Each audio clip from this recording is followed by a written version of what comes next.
రెడ్డి, కాంగ్రెస్ నుంచి రంజిత్ రెడ్డి. వీళ్ళు ముఖ్యంగా వీళ్ళ మధ్యలో ఓట్లు ఎలా ఉండబోతున్నాయంటే, కొండ విశ్వేశ్వర రెడ్డికి రంగారెడ్డి జిల్లాలో కొంచెం పట్టు ఉంది, హైదరాబాద్ సరౌండ్ ఏరియాలో కొంచెం బాగానే ఉంది.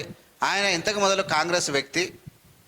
అలాంటి కాంగ్రెస్ వ్యక్తి బీఆర్ఎస్లో చేరిండు, కేసీఆర్తో వడక మళ్ళొచ్చిండు, మళ్ళీ కాంగ్రెస్కి వచ్చిండు. కాంగ్రెస్ని విడిచిపెట్టి 1000 కోట్ల సంపాదన కలిగిన కంపెనీలు ఉన్నటువంటి Konda Vishweshwar Reddy Narendra Modi ED CBI and IT raids జరుగుతాయని చెప్పి ఫోన్లు వచ్చి బెదిరిస్తే, ఉంటావా, పైసలు మొత్తం ఇస్తావా, జైలుకు పోతావా అంటే భయపడిస్తే బీజేపీలోకి పోయాడు. సరే, బీజేపీలో నరేంద్ర మోడీ యొక్క టార్గెట్ ఏంటంటే, ఈ దేశంలో ఉన్నటువంటి ప్రజలంతా పిచ్చి సన్నాసులు, నమ్మితే పైసలు ఉన్నవాడిని నమ్ముతారు, లేదంటే జై శ్రీరామ్ అంటే నమ్ముతారు, లేదంటే దేశభక్తి అంటే నమ్ముతారు.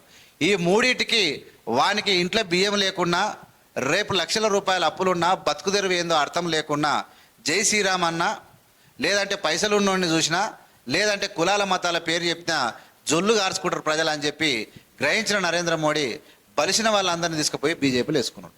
ఆ బాపతిలో వచ్చినటువంటి వ్యక్తే కొండ విశ్వేశ్వర రెడ్డి. ఆయన అఫిడవిట్లో పెట్టింది సుమారు 4000 నియర్గా 5000 కోట్ల రూపాయలు ఆయన ఆస్తులు ఉన్నట్టు చూపించాడు.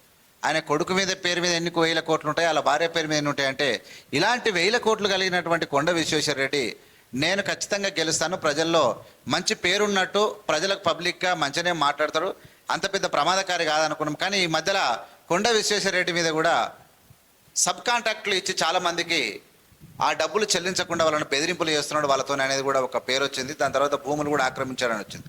అది పక్కన పెడితే కొండ విశ్వేశ్వర రెడ్డికి ధీటుగా రంజిత్ రెడ్డిని తీసుకురావడం రేవంత్ రెడ్డే కాదు, రేవంత్ రెడ్డితోని సమాలోచన చేసి, నా ప్రాంతం ముస్లింలంతా ఇక్కడ ఉన్నారు, నేను ఖచ్చితంగా రంజిత్ రెడ్డిని గెలిపించుకుంటాను, మీ సపోర్ట్ ఇవ్వండి అని చెప్పి అసదుద్దీన్ ఓవైసీ అడగడం, వీళ్ళంతా సుమారు 4,80,000 నుంచి 5 లక్షల ఓట్లు కలిగినటువంటి చేవెళ్ళే కాన్స్టిట్యూన్సీలో ముస్లింలు.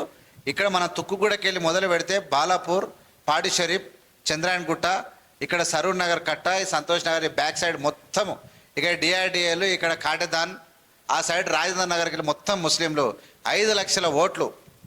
వీళ్ళు ఎందుకు ఈసారి అసదుద్దీన్ ఓవైసీ మీద పూర్తి వ్యతిరేకత వచ్చింది ప్రజలకు.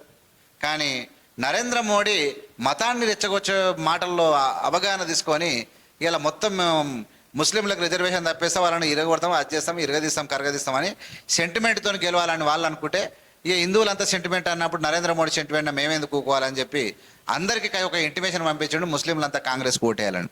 ఈ దెబ్బతో 5 లక్షల ఓట్లు వన్ సైడ్ పడడం, కాంగ్రెస్ ఓట్లు పడడం వల్ల కొండ విశ్వేశ్వర రెడ్డి కూడా నాకున్నటువంటి అక్కడ ఓట్ల పర్సెంటేజ్ కూడా బాగా పెరిగింది.